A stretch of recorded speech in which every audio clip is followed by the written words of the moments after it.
오늘도 살아계신 하나님의 말씀의 능력이 저와 여러분의 삶과 심령 가운데 가득 넘쳐나기를 좋으신 예수님의 이름으로 간절히 축원드립니다. 레위기의 말씀을 계속 묵상해 가고 있는데, 묵상하다 보면 매장의 첫 절, 모든 절이 그런 건 아닌데 거의 대부분의 장을 시작할 때 첫 절에 주어지는 말씀이 있습니다. 하나님께서 이스라엘 백성들에게 새로운 율법을 허락하실 때 동일하게 하시는 말씀이기도 합니다. 지금 이 계명을 누구에게 말씀하고 있는지를 분명히 밝히고 있다는 것이지요. 구태여 그런 문구가 반복하여 등장합니다. 오늘 본문도 동일하게 시작하지요. 우리 1절과 2절의 말씀을 우리 같이 한번 읽어보겠습니다. 여호와께서 모세에게 말씀하여 이르시되 아론과 그의 아들들과 이스라엘의 모든 자손에게 말하여 그들에게 이르기를 여호와의 명령이 이러하시다 하라. 오늘의 말씀 역시 하나님께서 모세에게 말씀을 허락하셨고, 모세는 이 하나님의 말씀을 가감없이 이스라엘의 모든 백성들에게 전달했습니다. 왜냐하면 이스라엘 백성들은 오직 하나님의 말씀만으로 광야의 삶을 살아내야 했기 때문이죠. 그들의 신분이 바뀌었기 때문에 그렇습니다. 애굽에서 바로의 명령을 듣고 사는 존재가 아니라 이제 이스라엘 백성들은 천지를 지으시고 전능하신 하나님의 말씀을 듣고 사는 존재가 되었기 때문에 레위기에서 하나님의 율법을 허락하시며 하나님은 구태여 이 문구를 반복하여 말씀하고 계시다고 볼 수 있습니다. 하나님의 명령, 하나님의 말씀은 이스라엘의 생명과 직결되어 있음을 레위기 말씀을 통해 분명하게 확인할 수 있는 것이지요. 사랑하는 여러분, 이 짧은 문구긴 하지만 오늘 이 1절과 2절의 말씀을 통해 우리가 마음으로 다시 한번 다잡고 깨달아야 하는 것이 있습니다. 모르는 내용은 아니지만 오늘 저와 여러분의 삶에도 하나님의 말씀이 들려져야 한다는 겁니다. 우리는 매일 나를 향하여 말씀하시는 하나님의 음성을 듣고 살아갈 수 있어야 합니다. 나에게 주시는 하나님의 말씀, 저 사람이 아니라 나에게 주시는 하나님의 말씀을 듣고 삶을 세워갈 수 있어야 합니다. 왜냐하면 그 말씀이 나에게 생명이 되기 때문이지요. 바라기는 이 새벽 하루의 첫 시간, 하나님께서 나에게 허락하신 은혜의 자리에서 성령을 통하여 주시는 하나님의 음성을 듣는 저와 여러분 되시기를 간절히 축복드립니다. 목회자의 말이 아니지요. 목회자의 말씀을 통해서도 은혜를 받으셔야겠지만 목회자를 통해서가 아니라 오늘 내가 읽는 이 짧은 한 장을 통해서도 나를 살리는 충분한 능력이 이 안에 있기 때문에 여러분들이 읽어내려가는 이 말씀 가운데 나에게 주시는 하나님의 음성, 하나님의 감동을 꼭 듣고 하루의 삶을 세워가는 은혜가 있기를 간절히 축복드립니다. 우리의 삶 전체가 하나님의 음성이지요. 삶의 자리에서도 하나님의 음성을 들을 수 있어야 합니다. 저 사람의 말을 통해서도, 내가 겪는 문제와 상황을 통해서도 하나님께서는 끊임없이 말씀하시는 분이시기에 오늘도 저와 여러분의 삶에 하나님이 주시는 음성, 하나님이 주시는 감동, 그것으로 우리의 연약한 삶을 강하게 세워가는 은혜를 꼭 누리시기를 간절히 축복드립니다. 오늘 본문을 통해 하나님께서 이스라엘 백성들에게 주시는 명령이 있습니다. 제물을 드리는 곳에 대한 명령과 피를 먹지 말라, 피를 마시지 말라는 명령을 주십니다. 오늘 본문 3절과 4절의 말씀을 우리 같이 한번 읽어보겠습니다. 이스라엘 집의 모든 사람이 소나 어린 양이나 염소를 진영 밖에서 잡든지 먼저 회막문으로 끌고 가서 여호와의 성막 앞에서 여호와께 예물을 드리지 아니하는 피 흘린 자로 여길 것이라. 그가 피를 흘렸은즉 자기 백성 중에서 끊어지리라. 하나님께서는 이스라엘 백성들이 제사를 위해 짐승을 잡든지 아니면 자신이 먹기 위해 짐승을 잡든지 간에 모든 짐승을 잡을 때에는 반드시 회막문 앞으로 끌고 와서 잡을 것을 명령합니다. 그리고 피와 기름은 제사장에 의하여 제단에 뿌리고 나머지를 먹든지 바치든지 이렇게 하라는 것이지요. 자신이 거주하던 진영 안에서 밖에서 임의로 잡지 말라는 겁니다. 임의로 너가 잡지 말라는 겁니다. 이전까지는 너희가 임의로 잡았을지는 모르지만 이제부터는 모든 짐승은 회막 앞으로 끌고 와서 잡아야 한다 명령하십니다. 그 이유가 7절에 기록되어 있습니다. 왜냐하니 이스라엘 백성들이 애굽에서 우상에게 행했던 잘못된 습관이 그들에게 있었기 때문입니다. 7절의 말씀을 같이 한번 읽어보도록 하겠습니다. 그들은 전에 음란하게 섬기던 순념소에게 다시 제사하지 말 것이니라. 이는 그들이 대대로 지킬 영원한 규례니라. 이스라엘 백성들은 애굽에서 노예 생활을 하면서 많은 종류의 우상을 섬겼습니다. 자신도 모르게 400년이 넘는 동안 애굽에서 종살이하면서 자신이 인식하지도 못하는 무의식 가운데 엄청난 우상들을 섬기며 살아갔습니다. 대표적인 우상이 순념소의 형상을 하고 있었습니다. 지금과 똑같이 자신들의 짐승을 잡아 순념소의 우상에게 바치며 제사를 드렸더라는 것입니다. 그것이 무엇을 의미하는지도 모른 채 하나님께서는 출애굽한 이스라엘 백성들이 하나님께 짐승을 잡아 제사를 드릴 것을 명령하십니다. 단 그 짐승은 반드시 하나님의 임재가 있는 회막문 앞으로 끌고 와서 그것을 잡고 하나님께 바칠 것을 이야기하는 것이지요.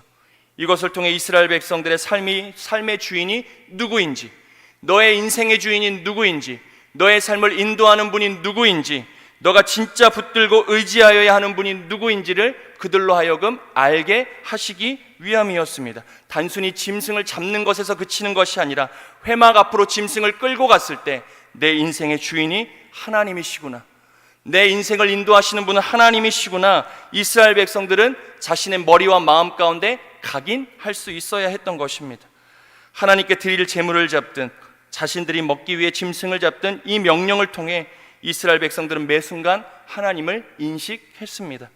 애굽에서 습관처럼 우상에게 제사했던 모든 것을 버려내고 그 관습을 끊어내고 이제 내 인생은 오직 하나님에 의해서만 움직여진다를 결단할 수 있어야 했던 것입니다. 애굽에서의 모든 옛 습관을 버려버리고 하나님께서 주시는 새로운 습관, 하나님께서 주시는 새로운 계명에 의지하여 살아가는 삶을 그들은 선택해야 했던 것입니다. 어렸을 때의 일입니다. 많은 분들도 겪었을 것이지요. 부모님께서 새 옷과 새 신발을 종종 사주십니다. 근데 월요일에 많이 사주셨습니다. 왜냐하면 월요일에 쉬셨기 때문입니다. 그런데 새 옷과 새 신발을 당장 입거나 신을 수 없지요. 화요일부터 신고 싶어도 신을 수 없습니다. 왜요? 주일에 교회에서 먼저 신고 입어야 한다는 것입니다. 당시에는 이해할 수 없습니다. 하지만 그렇게 하지 않으면 혼이 나니 어쩔 수 없이 그 율법도 지킨 겁니다. 새 옷도 주일에 입고 새 신도 주일에 신어야 했습니다. 부모님께서는 왜 이러한 훈련을 어린 자녀에게 시키실 수밖에 없었던 것일까? 지금에 와서 생각해 보면 하나님 앞에 가장 깨끗하고 가장 좋은 옷을 입고 좋은 모습으로 예배를 드려야 한다는 그 소중한 마음을 알려주고 싶으셨던 것입니다. 예배자의 마음이 얼마나 중요한지, 하나님 앞에 나아가는 우리가 얼마나 정결하고 깨끗해야 되는지를 사실 그런 것들을 통해 깨닫게 해주고 싶으셨던 것이지요. 더불어 부모님께서 옷과 신발을 사주시기는 했지만 우리의 삶에 진짜 필요를 채워주시는 분이 누구인지를 너는 기억해라. 그것이 어머니의 마음 가운데 담겨져 있는 마음이시지 않았을까 깨닫게 되는 겁니다. 오늘 하나님께서 이스라엘 백성들에게 제물에 드릴 짐승이든 너희가 먹고 즐길 그런 짐승을 잡든지 그것을 다 구태여 멀리 있다 하여도 구태여 회막 앞으로 끌고 와서 잡아야 한다는 명령에는 이러한 하나님의 소중한 마음도 담겨 있을 수 있다는 것입니다. 이스라엘 백성들에게 출애굽은 구원의 삶의 시작이었습니다. 출애굽으로 모든 것이 사실 끝난 것은 아니에요. 그때로부터 시작입니다. 출애굽했다고 인생의 모든 것이 끝난 것이 아니라 그때부터 그들은 구원의 삶을 다시금 시작해야 했던 것이지요. 그래서 시내산에서 하나님이 성막을 짓는 방법도 말씀해 주시고 수만 가지의 율법도 허락해 주고 계시는 것입니다. 이들이 홍해를 건넜다고 하여 자신들의 삶의 주인이 하나님이심을 인정하며 하나님의 명령만을 따르는 그런 구원의 삶을 살아내었을까? 사실 그렇지도 않습니다. 그러니 하나님께서는 이들의 삶에 세세한 율법을 허락하시며 이스라엘의 주인이 누구인지를 알게 하셨던 것입니다. 귀찮게 하기 위함이 아니라 하나님께 종속되어져 있는 그런 백성을 삼으시고자 하시는 것이 아니라 이스라엘에게 새로운 인생의 주인이 누구인지, 너의 삶을 진짜 주관하는 분이 누구인지를 그들로 하여금 깨닫고 그들이 새로운 생명을 얻어 살게 하시기 위한 하나님의 마음이 오늘의 율법 가운데도 담겨져 있다는 것이지요. 사랑하는 여러분, 오늘 하루 우리의 삶에 일어나는 모든 일들을 통해 우리의 삶의 주인 되신 하나님을 고백하며 살아가는 저와 여러분 되시기를 간절히 축복드립니다. 하나님께서는 제물을 회막에서 잡을 것을 명령하시며 동시에 피를 마시지 말라 말씀하십니다. 우리 10절의 말씀도 우리 같이 한 번만 읽어보겠습니다. 10절의 말씀입니다. 이스라엘 집 사람이 그들 중에서 거류하는 거류민 중에 무슨 피든지 먹는 자가 있으면 내가 그 피를 먹는 그 사람에게는 내 얼굴을 대하여 그를 백성 중에서 끊으리니. 고대 근동에서는 우리가 다 아는 것처럼 피를 먹는 음식의 문화가 있었습니다. 피를 마시는 문화가 그들에게는 공공연하게 그냥 당연하다는 듯이 있었습니다. 불편함 없이 당연하다는 듯 짐승의 피를 마셨습니다. 이스라엘 백성들도 애굽에서 종살이면서 피를 먹는 문화에 젖어 있었습니다. 그들도 물 마시듯 피를 마시는 문화가 있었다는 것이죠. 그렇기 때문에 하나님께서는 이스라엘 백성들에게 짐승의 피는 절대 마시면 안 된다, 이 피가 무엇을 의미하는지를 너희가 분명히 깨닫고 절대 애굽의 문화, 관습 따르지 말고 피를 마시지 말라 명령하십니다. 그렇다면 하나님께서는 왜 피를 먹지 말라 말씀하시는가? 11절에 기록되어 있지요. 우리 11절의 말씀도 같이 한번 읽겠습니다. 육체의 생명은 피에 있습니다. 내가 이 피를 너희에게 주어 제단에 뿌려 너희의 생명을 위하여 속죄하게 하였나니 생명의 피에 있으므로 피가 죄를 속하느니라. 피를 먹지 마시지도 말라 말씀하십니다. 왜냐하면 우리가 읽었던 본문을 보니 짐승의 피는 이스라엘 백성들의 죄를 속하는 도구이기 때문이라는 겁니다. 속죄에 사용되는 피 너희가 결코 마실 수 없다는 것이지요. 다시 말해 피는 곧 생명이기 때문에 피를 마시는 행위는 생명의 주인 되신 하나님을 거절하는 의미가 있기에 너희는 결코 피를 마시지 말라 이야기하시는 것입니다. 너의 생명의 주권이 내게 있음을 하나님이 알려주시는 것이죠. 11절의 본문을 보니 이스라엘 백성들은 자신의 죄를 짐승에게 전가하여 그것을 잡아 짐승의 피를 제단에 뿌립니다. 뿌려지는 피를 보며 자신의 죄가 속하여졌다 인식하게 되는 것이지요. 자신의 죄가 제단에 뿌려진 피로 말미암아 덮어지게 되는 것입니다. 이것이 의미하는 것은 결국 이스라엘 백성의 죄를 사하여 주시는 분은 오직 여호와 하나님이시라는 것을 그들은 피를 통해 깨달을 수 있어야 했던 것입니다. 결국 피를 마시지 말라는 하나님의 명령에 담긴 진의는 너희의 죄를 용서하실 수 있는 분은 오직 하나님, 너희가 의지하고 너희가 붙들어야 하는 분 오직 하나님밖에 없음을 너희들은 기억해라.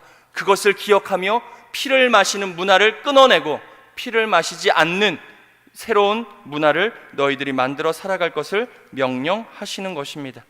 사랑하는 여러분, 짐승을 잡을 때 반드시 회막 앞에서 잡아야 하는 율법과 피를 마시지 말라는 하나님의 명령은 이스라엘 백성들의 생명을 보존하고 이들의 삶을 지켜주시기 위한 하나님의 사랑의 마음이 담긴 율법이었습니다. 이스라엘 백성들이 이 명령을 통해 단순한 행위로서의 지킴이 아니라 하나님의 마음을 깨닫고 주어진 삶에서 하나님만을 사랑하고 하나님만을 의지하고 내 인생의 주권이 하나님께 있음을 고백하기만 하면 이들의 삶은 하나님이 지키시고 돌보셨던 것이지요. 우리의 삶도 마찬가지입니다.